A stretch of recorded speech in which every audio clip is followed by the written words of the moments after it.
Welcome to the global phenomenon, Surviving the Survivor, where we bring you the best guests in all of true crime. Here's your host, Emmy Award-winning journalist, Joel Waldman. The underlying theme across all our episodes is survival. No greater example of a survivor than you, surviving both the Holocaust and the loss of a son. Today, unfortunately, we have a wonderful guest, but she too is a survivor, unfortunately, of her son's murder. And we're going to get to her in just a moment. As you know, we've been following the Dan Markel case closely, and this particular interview hits home, right, Karen?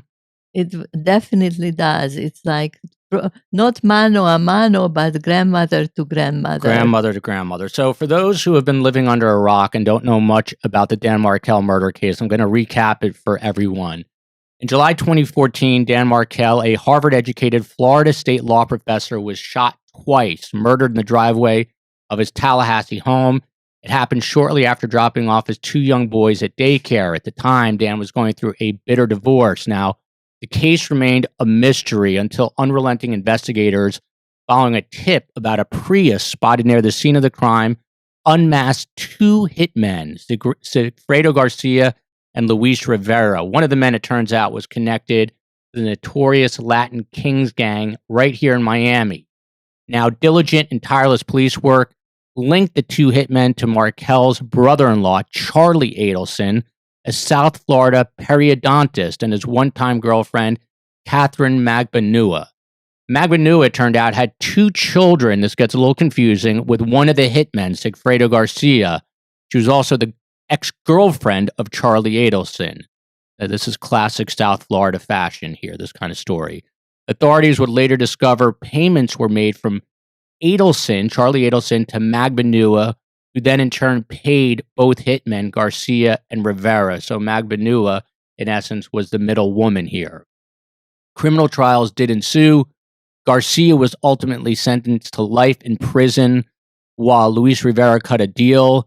Now, Katie Magbanua's first trial ended in a mistrial in 2019, but just this past May, just a couple months ago, Magbanua was found guilty of murder, expected to be sentenced to life in prison on July 29th, which ironically is when Charlie Adelson, Wendy Adelson's brother and Dan Markel's ex-brother-in-law, he was arrested in April of 2022, as I said, to have a court appearance July 29th, the same day as Magbanua's sentencing, in his role in Dan Markel's death, as he sits in the Tallahassee jail awaiting trial.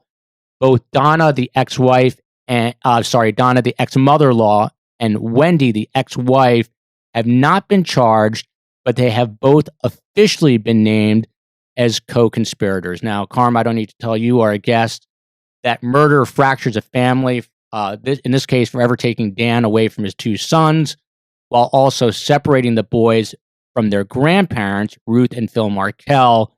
There are, however, some rays of light peering through the shroud of darkness. We are now privileged to be joined by Ruth Markel. She is the author of the upcoming book, The Unveiling, A Mother's Reflection on Murder, Grief, and Trial Life.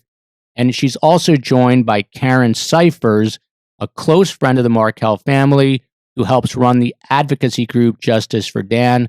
Thank you both for joining us. It was a lot to get through. Thank you. Thank you. So, Ruth, Thank you. Obviously your book is poised to come out, I believe, in September, if I'm correct about that. But let's start with a big topic, a big issue for you, and I think one of the reasons you wrote the book, and that is grandparent alienation. What was that experience like for you after the murder of your son? First of all, let me thank you for having us on today. We really appreciate the opportunity. We thank you for running the story of Dan. This coming week is his eighth year of death, murder. And so we really appreciate all of the public support through the media, and also just on a personal level, thank you. So the issue of grandparent alienation actually came up 2 years after Dan was murdered. The first 2 years we were able to visit And then after the period of arrests, there was a disruption in our ability to visit our grandchildren. And at that point, I had a lot of friends in New York and elsewhere who, after a little period of time, we tried to get to talk through our lawyers to Wendy's lawyer. We tried every other means of kind of communication. We even went on, Phil and I were on Dateline NBC. We talked about the grandparent issue. We had not been on anything before, like many, as you know, on TV, many grandparents, many parents of children who have died, adult children, etc., talk about the murder. We didn't do any media for the first 2 years, but we did go out and start to talk about the whole disappointment that we had in being cut off from our grandchildren. And just to tell you, there's a statistic in Ontario, and I know it generalizes, that if you ask most grandparents what is the most satisfying experience they have, 70% would say is their grandchildren. And there are even chapters of alienated grandparents. So this was a very difficult, terrible time, really, and it was double because it was the second trauma, really, after Dan's murder. And how long from the period of his murder was it till you actually saw your grandchildren for the first time? How many years passed? Oh, wait a minute. Well, there was Yeah, go ahead. You just said there were 2 years where we saw them. 2 years we saw them. Okay. Thank you for that clarification. Carmela, what would it do to you to not be able to see your grandchildren? I would not be happy. I would truly be very sad. I would be very, very upset. And I think I would try to be proactive as Ruth was and has been with the support of wonderful people like Karen. And Karen is one of the people that did help. So Karen, without further ado, what was this legislation that passed? And, what, from a legal standpoint, what does it allow or not allow? Sure. Well, first, thank you for having me. And second, Ruth just mentioned, and Carm too, how big of a part it is of their lives as a grandparent to have the relationship with grandchildren. I just want to throw out there from the perspective of a grandchild, especially a grandchild who's going through the trauma of losing a parent, how important and rewarding and special it is to have the relationship with the grandparent. And so one thing that motivated this entire process was keeping those two boys in our hearts and thinking about the almost Shakespearean tragedy going on where they have access to one set of grandparents who have been named as co-conspirators to their father's murder, while being cut off from the grandparents who miss them dearly and could afford them some level of continuity and connection to that side of their family. When we began these efforts, when I met Ruth and she said, grandparent alienation as the thing that was driving her the most at that point, Florida law was extremely restrictive. Grandparents couldn't even go to a court and say, hey, we're having this trouble. We'd like to ask for your help. There was no standing for a grandparent to even file a petition. And so, while the many years that go on following, especially a complicated case like this, where there's murder and conspiracy, it felt like kids and grandparents were being held hostage by state law during that period of time when, cases get adjudicated. So it felt wrong, and we knew that it would be a challenge to fix it, especially considering that Florida has such a strong orientation toward parental rights. But we got a really great group of people together to tackle it. We've got notably members of both the Democratic and Republican leadership who were supportive of this effort over many years. Lobbyists Jeff Johnston and Amanda Stewart were extraordinarily helpful in navigating the process. But essentially, after many years and many iterations of bill language trying to narrow down what would work, the bill itself says that if the living parent has been found responsible for the death of the deceased parent, whether by a criminal court or a civil court, grandparents are able to petition for visitation. One thing I know that as I say that, anyone watching this case knows that Wendy has not been charged with anything, and she's not been the subject of a civil suit. But the very existence of the bill as it was written, part of the beauty of it is it creates, we hope, an incentive for parents to not cut grandparents off before it even gets to that point.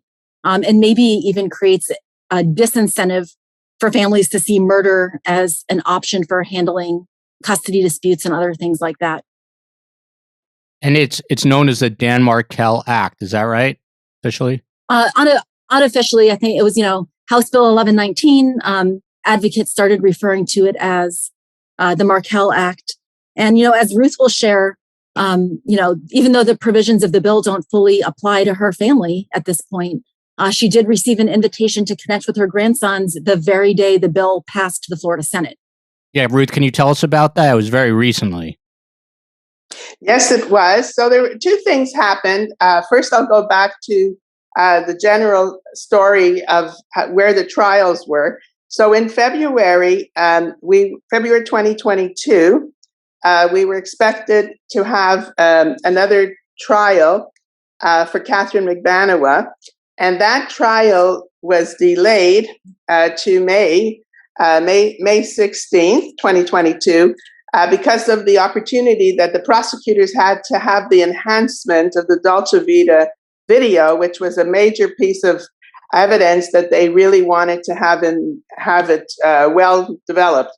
Anyway, it was in that period of time when the trials were changed, and also it was in the same period, and this is the coincidence that Karen is identifying, was when the Senate passed the bill, when the legislature. So it was starting to become a reality that the grandparent legislation was going to come into effect. And it was at that time that we got a beautiful invitation from Wendy out of the blue. We didn't expect anything. There had been no communication for several years, and inviting us to a bar mitzvah for the oldest son, Benjamin, who would now have his bar mitzvah May 14th. So that was the sort of the big breakthrough. And in that story is another sub-story, which was, well, I said, we haven't seen the children now for 6 years. Maybe we can go for ice cream for 45 minutes only on May 13th. And then Wendy said, well, okay, if you want an in-person visit, come in April. And first she suggested April 16th, then she wrote us back quickly the next morning. Sorry, it's Passover. I didn't realize it. And we worked out to go for a visit on April 20th. And that's exactly what we did. And the story was really, that was the breakthrough related to possibly two other very big events, possibly to the whole idea that Benjamin was becoming bar mitzvah. And there was another opening for us to get involved. So we just jumped on a plane on April 20th in the morning, 6:30 a.m. Phil and I left. We went to Miami. We met the children in South Beach. And we had a wonderful experience with them in the afternoon. We got back on the plane and came home. And this is the other side. Within 24 hours after this fantastic visit, I got a call on 6 a.m. on April 21st. Charlie Adelson is arrested. So this was 2022 in one period of 24 hours, two major breakthroughs in the whole Dan Markel story. What is that like for you emotionally to go from one extreme to the other? I think it was very hard, and you know what? It just shows you things can be done. So I'm a very positive person, and Wendy had put out some conditions, which on our meeting, and I had put out a few, and that when we went within the parameters, like we both knew this is 6 years. I was very worried. The boys hadn't seen us. They were very, very young children at the time. 8 years ago, they're just really 12. Benjamin's turning now. It's actually this next week, July 29th, it's a big day. It's actually his birthday, his 13th birthday. But the point I'm making is, and Lincoln is younger, so 6 years is a very long time in this period of time. So we were really hoping, that we would be able to manage a very comfortable first meeting, which we did. And that was really the best part of it. And I got a little coaching from my granddaughter, who's 16, my youngest one here. And before we left, and I just jokingly, I said, so can we give you a hug, And that's how we opened it up. And I did it in a cheerleader form when they were walking towards us.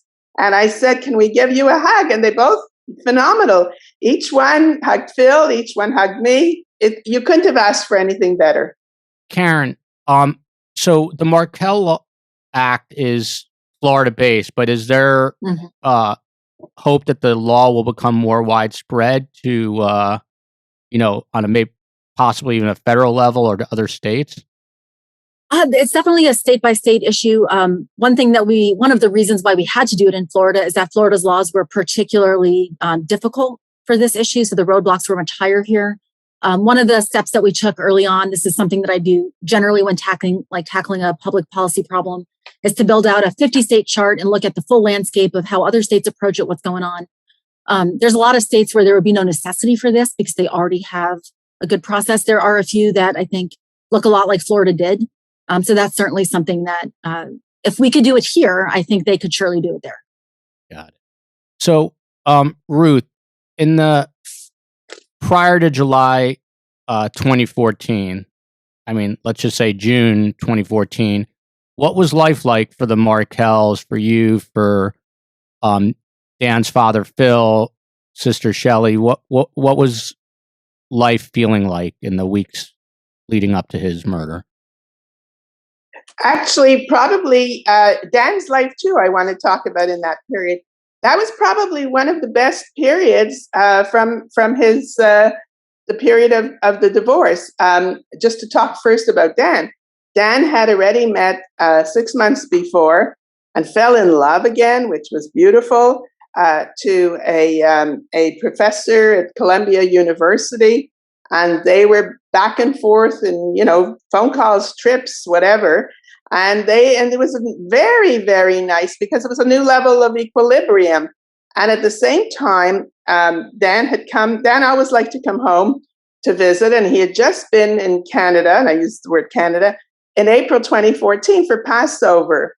So we were really probably in one of the most stable periods, happy periods, for a long time. And you see your adult child come out of a very difficult situation. You see that there is love again in his life. The boys were very, very gracious and loved to be with their cousins. So Shelley's kids are older than Dan's were, but they had a fantastic life. And also it was Passover and very fond memories. Dan leaned towards strong Jewish interest. And at the time, we had a great Seder with the kids putting on masks, for frogs and different things. So our period prior to the murder was excellent in the overall. Carm, what stands out right away for me, being the incredible optimist that I am, is how positive Ruth is. I would not be that way. I would probably tend to gravitate toward the negative side of things. I would hold a lot of anger, bitterness. I do that normally. Are you well, we were talking about the period that was the good period. Are you inspired by Ruth's kind of what appears to be very resilient personality? Her well, positivity? I am like Ruth. Exactly. That's my point. So do you relate? Yay! Do you relate? Of course I relate. I relate. Listen. You lost a child. After you lost a child, how are you able to bounce back? That's something that I don't know that I'd be able to do.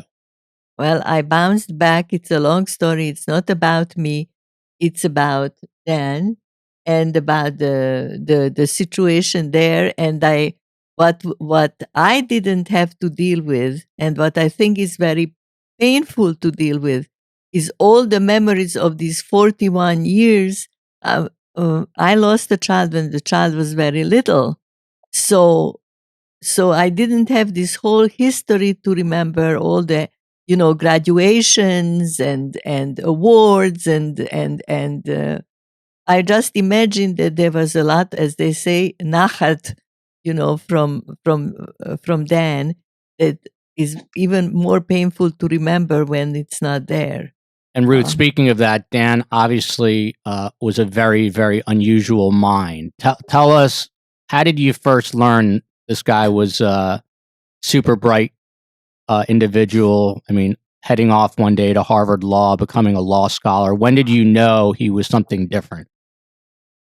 Well, I'm going to tell you a long story because, or a true story, Dan, this is a bit of a myth because Dan, yes, he was brilliant, but Dan was Dennis the Menace. Dan didn't start out with his the height of his intellectual prowess. In fact, I'll tell you a baby story. When he was 18 months, we just moved to a new house, and I had the painter had come in and he put on wallpaper, and the next morning all the wallpaper was peeled off the wall. And the painter said to me, he says, "Mrs. Markel, this is not a boy for wallpaper." He says, "But I'm going to tell you something." He says, "My little boy is in med school now. So I want you to know, as you're going to go through his life, always remember he's going to get somewhere special." And I tell these stories to other young mothers with wild kids, like mine was, and that my son made it to Harvard, and they kind of at that stage don't believe it. So Dan's early years, though, which were very, very interesting, active. He didn't use toys for the first 2-3 years of his life. He liked the pail, he liked the mop, and he had a stepladder. A stepladder was his favorite toy, of which he could climb up in the kitchen and so forth. So if you know anything about psychology and so forth, you know problem solving is an important skill. So the earlier years were really sort of an indication of his problem solving skills. And then he loved to read, but he read comics until he was 6 years old. He only read comics. And so Dan went to a Hebrew school. They had an aptitude test when they were 8 years old. And the school came back to me. He was getting about an AA minus. They said, why isn't Dan scoring? Dan scored the highest the school ever saw. Why isn't Dan's tests in school, his homework kind of stuff, so great? And I said, he's got to settle down. Give him one more year. And that's the story of really how he settled down, and he loved to read. He was very talented. So in the same way that he didn't have to work in school, this is really his strength.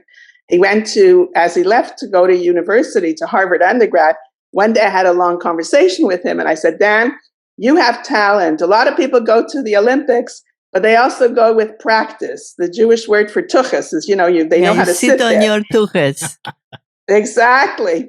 And he was lucky. He really started to work the first hard, I would say, no, serious. I didn't say hard. The first years were law school. So Dan's brightness, his inquisitiveness, his moving around, everything was early. It was a stamp in life. But he was not studious at the beginning.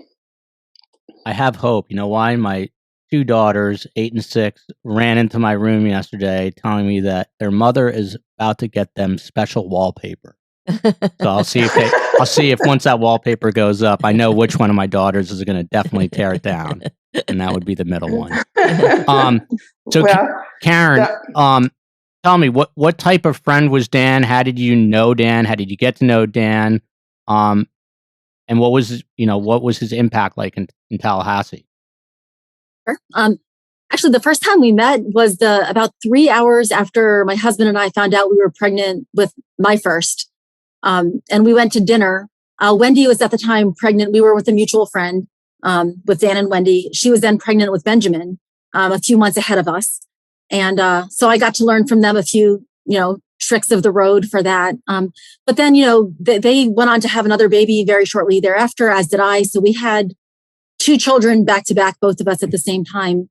Once they were young toddlers, Dan and I would intersect. Tallahassee's Jewish community is very small. And so we would end up at the same events with the same age children. If there was something to celebrate, he was there. And that was something that and he didn't just show up and be there passively. It was clear that he had such a spirit for all the passages of life, for the observances. He had this infectious energy for observing Jewish traditions, sharing them with his kids. And there's definitely there's a loss where that used to be, where he was. It was, that was the type of friend he was too. We weren't particularly close, but I have some very close friends who were very close with him. And what they missed the most is how he would show up in the joyful moments, in the times of sorrow. He would model for his kids and everyone else really what it meant to live a life of thoughtfulness, reverence, seeking justice, and so on. So, all the while he didn't realize that members of the family he had married into were plotting with strangers how to end his life. And looking back on those times at some of those last festivals that we were at together to realize that this plot was already underway at that moment. And there he was, very much living in the present. There's something, bittersweet and terrible about that. That's eerie to hear that. Karen, we've had Jason Solomon on, who founded Justice for Dan, and I know with Karen together. Well, actually, I didn't found it. Jason did. But you're very active, and tell us what the organization does and what do you do for it. Sure. Well, I had been sort of a member of the Justice for Dan Facebook community for a while. And I had seen some of the things that Jason initiated, like the petition drive where he was encouraging Wendy to allow the Markels to have access to Dan's children. And so when we began the effort on the grandparent legislation front, I reached out to Jason for the first time to see if we could join forces in some way. And we've been working together ever since then. But it was definitely that, all the things I referenced before, like the motivation not only to see justice for the Markel family, but really for those boys who just, the thought of the conditions they were being raised in just hurt. And I think that's really what motivates a lot of us. And Ruth, just to paint a picture, so many people follow what happened to Dan, but don't necessarily know him. You obviously have the most insight. So aside from tearing wallpaper down and playing with pails, when he got a little bit older, what was he like in his circle of friends? Was he outgoing? Was he into music, sports? Tell us a little more about him. Well, the one thing I want to just talk about first, because I think I want this to be the way he should be remembered the most, is Dan was an outstanding father. And it's very seldom that you see anyone who is successful, and I'll talk about his success in a minute in his career, or their career, women as well, that have so much interest, so much time, for their children. And he was a special father, really, to what I call Olympic standards, because for two reasons. One was when he could, and he would, when he didn't have the children in terms of his custody arrangement, he would go into their daycare and have breakfast with them. He would also go in and talk to all the other daycare children about what the Jewish holidays were coming around. He also had, his house was an interesting decor. He had put up a clothesline right across the large living room, and that was an open space, and he would hang their artwork. So one day when he asked me, he says, "So what do you think of this?" So I said, "Dan, I think you have something new here. It's called preschool decor. And maybe, you should get it with some kind of decorator." So that's the most beautiful things about Dan. His friends will also tell you that he was a real connector. He was well known. He had a lot of communities. He lived in many places. So Dan, he was born in Montreal, lived in Toronto, moved to Boston. He loved Harvard. We used to tease him that he's never going to leave. And he stayed there 8 years. And after that, he went to Israel. He lived in Israel. He had a fellowship. He went to England and got another master's degree. He clerked in Arizona. And he lived again in Washington after he graduated Harvard. But the point of our story is, in all of these cities, he developed a full community of friends, and he never forgot who they were. He kept up all these relationships. Sometimes there was a joke in the family that he had 100 best friends, but it was somewhat true. And so this was another important part. Of course, we're very proud. He had international acclaim as a legal scholar, and we all love that part of him as well. And he's very well known to a younger generation, which is he started Prof's blog. So Prof's blog was started in 2005. Technically speaking, it was started before his student told me this. You have to understand why we all respected him so much, or we knew him so well.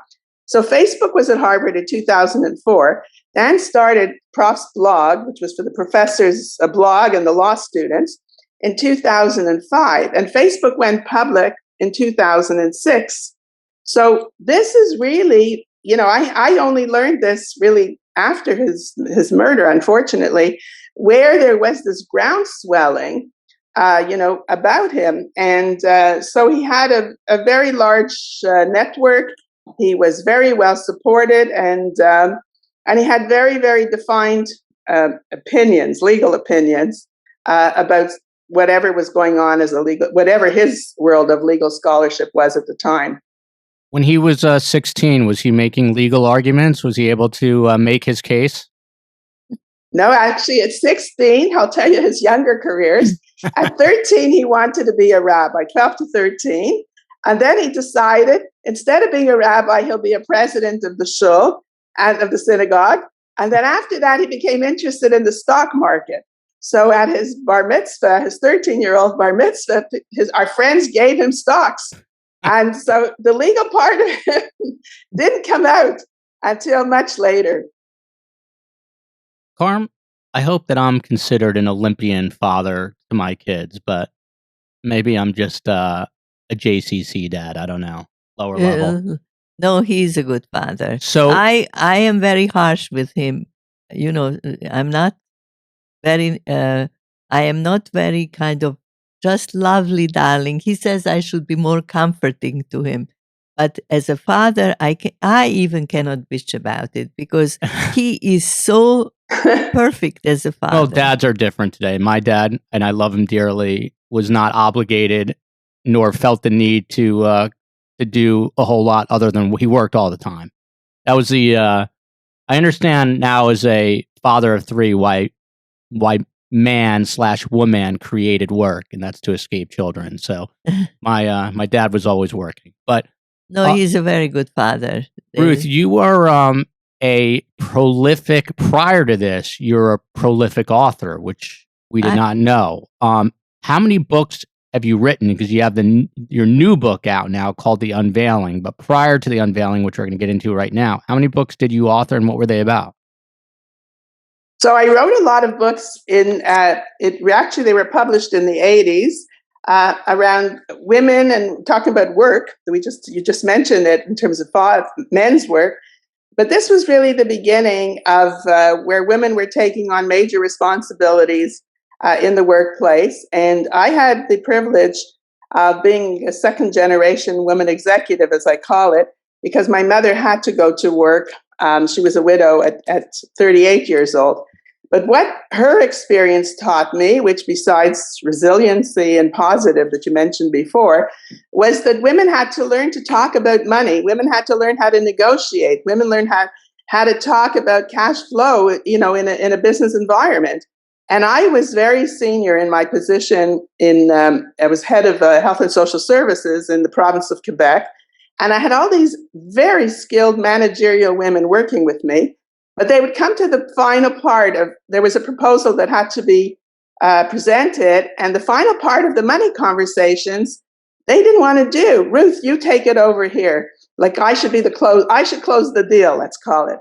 And then I realized that, there's a real role here. I also went for a 1-year full-time for an MBA in the mid-70s. So I was one of the first women in the program at University of Toronto where there was mature women. I was all of 33 years, but I was taking on a full-time load in an MBA program when I had 2 young children. The point of my story is not that. The point is that the leadership issues and the negotiating skills for women really was a problem. And I decided, and I was approached by a publisher actually first, that I should write a book on negotiating skills for women. And that's really what started the whole book writing experience. And then that experience moved on to, they wanted a book on the subway.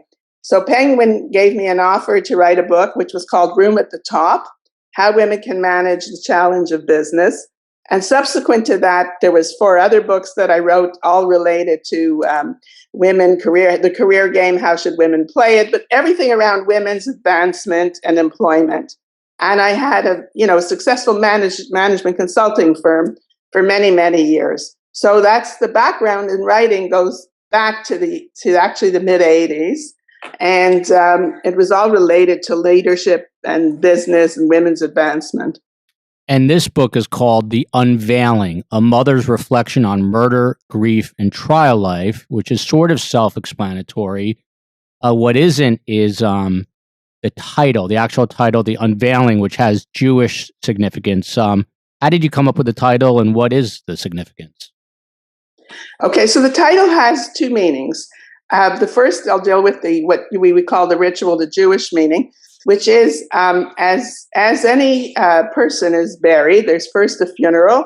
And in Jewish practice and ceremony and ritual, there's something called an unveiling, which means the monument is placed on the funeral site, the grave site. And there's also a piece of fabric which covers the monument till the day of the ceremony of the unveiling.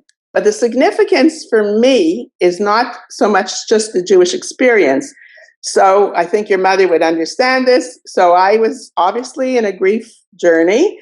After Danny was murdered, I was very, very sad. I was in a daze. I had all those, shock effect physical symptoms.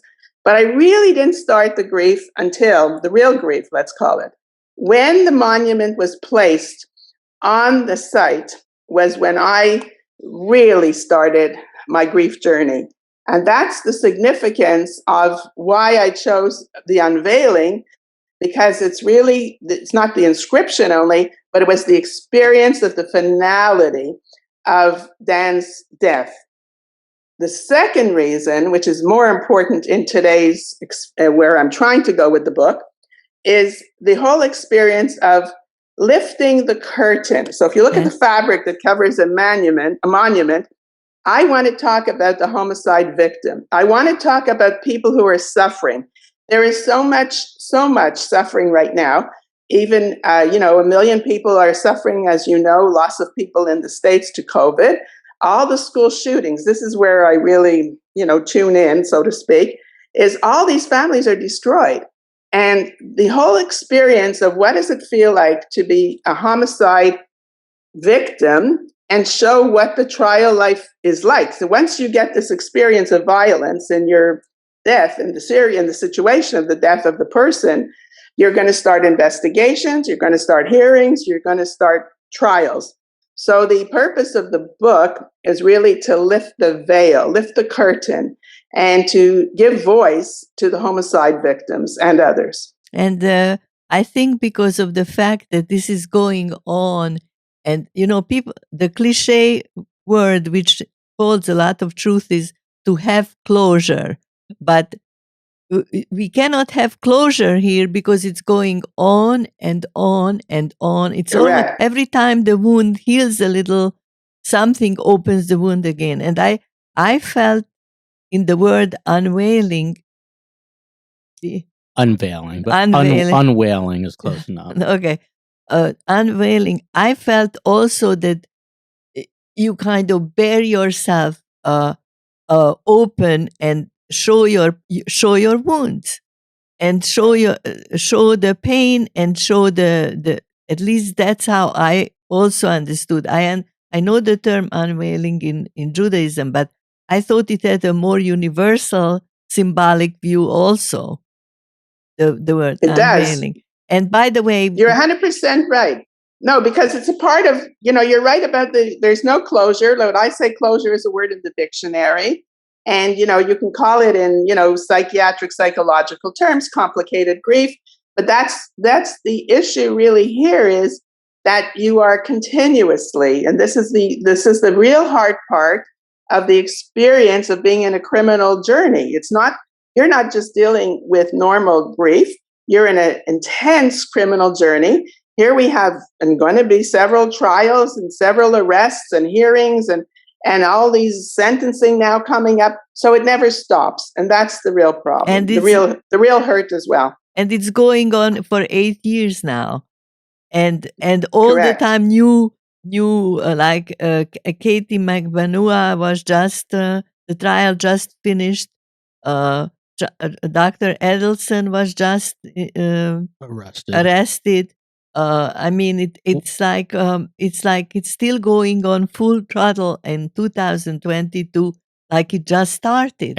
And the book, I think, is very timely and very interesting. What you two may not know is you're both social workers. I think you both have masters in social work, Carmela and Ruth. But Ruth, you mentioned kind of this senseless. I stayed with the clinical. You mentioned this.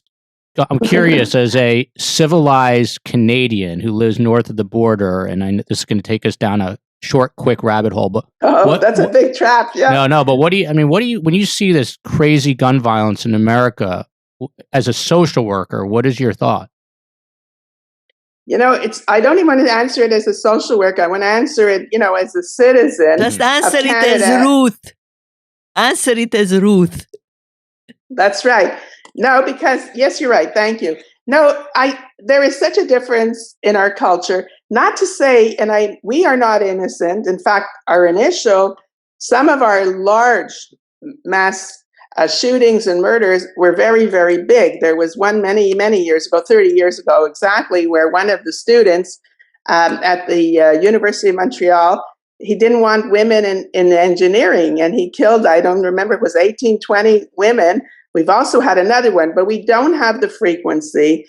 We don't have the same availability, right? This is the big issue of guns and so forth.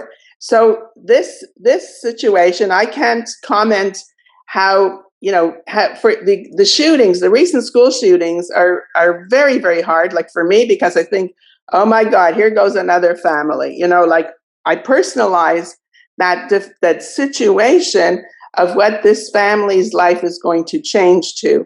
So I'm very much not in favor of guns. It's culturally, and as a Canadian citizen, it's not our thing. My thing for sure.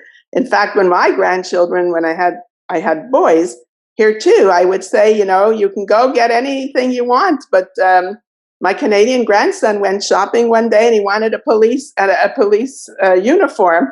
And he says, Grandma, Bubby, he says, I'll give you the gun, because he knew I didn't want guns. And he says, but I want the outfit. So I think that tells you a lot. Karen, I know I feel, and I talk about this with my wife and other parents, every time you drop your kids off at school, that thought runs through your head. Could something happen? Do you feel that way? Of course. Yeah, it's terrifying. Yeah, I think between COVID and the school shootings and we're getting anti-Semitism, the way the country's fractured politically, there's just a lot of stress. So I think that this book is particularly poignant right now with all that. I tell Carmela, we used to hear the words Al-Qaeda and ISIS. There used to be an enemy, but now the enemy in America seems to be the enemy is within. Within. Yeah. Carm, no, but one important thing that we shouldn't finish By the way, Carm, you've been excellent today at not interrupting. Go ahead. I was excellent today. Olympic level. Olympic level. No, I think it's very important to mention that the book can be pre-ordered because it will be coming out in September, correct? Yes, good for you. I need you on my marketing team. Yeah, tell Ruth. When who's publishing the book? When is it coming out? And where do people pre-order? Okay, the book can be pre-ordered right away on Amazon. Right after this beautiful session, it's coming out and available in September 20th, and it's published by Post Hill Press, which is affiliated with Simon & Schuster. So it's already available to be pre-ordered. There'll be also later, pretty much in the same time, an audio book by Recorded Books. So Carmen, come on my marketing team. Well, I will do it from here. I can't leave because my husband is in a wheelchair. And Ruth, we're hoping to. Otherwise, I would go. And we are hoping. I will do it via other venues, So thank you. Imitable Steve Cohen, who helps us out. His hope is that we can help facilitate a book signing down here, and we'll look forward to trying to do that sometime in the fall. Couple quick closing questions here. How do you want Dan's children to remember him? I would like them to have as many memories as they can have, that he was a great father. And actually, Phil started this collection of some of the pictures, even starting from when the young boys had their bris, really literally. And that was one of the things that we showed on our visit. So we really have created this album. We have the first thing we did when we went to Dan's home, which is the worst thing in the world, to clean out your adult son's home who has been deceased. And but we took, at the time, all of his, I would say, Jewish symbolic personal items, like his tallis and all his prayer books and different things. So we have all of those to really create the experience and the memory for his children. And his legacy, when people look back on Dan Markel 10, 20, 30 years from now, what do you hope they remember? Well, similar to what kind of a great friend he was. To us, of course, he was a great father as well, and certainly a family member. But I think that people in his group, like Karen mentioned, they'll always remember his friendship, his sense of connectedness to all his community, and of course, he was really acclaimed as a legal scholar. He wrote many, many papers, but he actually died at 41 years old, and you would see how many professional papers that he wrote. So I think his academic contribution will hold, and I think there'll be a whole community who are still studying some of his work as well. Karen, any final thoughts on your end? The way you'd like Dan to be remembered, how you remember him? One thing that came to mind when you were speaking is he did leave a pretty beautiful gift behind, in that he was a great writer. And on his blog, he published, when both boys were born, he published to his friends and sent out via email these essays about the names he had given the children and the connections to the sides of the family and the meaning of that. And I hope the boys have a chance to read those someday and hear, just the amount of heart and intentional thought that was put in by their dad. So I think that's a beautiful gift that he left behind, which was that he wrote prolifically, kind of like his mom, it turns out. And some of it academic and some of it very personal. And so I think that's good. And I hope that's even his book, even the theme of one of his books on the criminal justice system and the role of family privilege. I would look forward to any legal scholar tackling that particular work and looking at sort of the terrible irony of how it might apply to the family who is behind his murder. But I think there are many legacies that he's left. And there are many, many friends who speak up about him, for sure. And when Ruth, I have to tell you something that's funny but not funny. When Joel first heard you speak and heard that you wrote all these books and all this, he says, "Now I know where Dan got his brain." Thank you. But Dan actually has, I have to tell you, Dan had a great writing talent. I wish I could write. He, from the day he was 16, he could bang out a paper 50 pages because the next day he had to submit it. But then he had a phenomenal range in academic, and he could write, for any popular thing, USA Today and so forth. So I would say I would still give him more talent grades, but thank you anyway. I think I come from a small. We grew up right next to Rutgers University, and I grew up amongst geniuses, a lot of very, very bright guys. And the 5 smartest guys I know all read comic books. That's the key. You read comic books, you go to Harvard. That's the lesson. They end up in my Harvard. kids have no comic books. Ruth, any final? Go get them some. I will. Any final thought you'd like to share? I just want to say, really, again, I think that it's very important, the work you do, and particularly for our family, it's a blessing. And really just keep telling stories, because the stories are important in what lessons we can talk to the public about.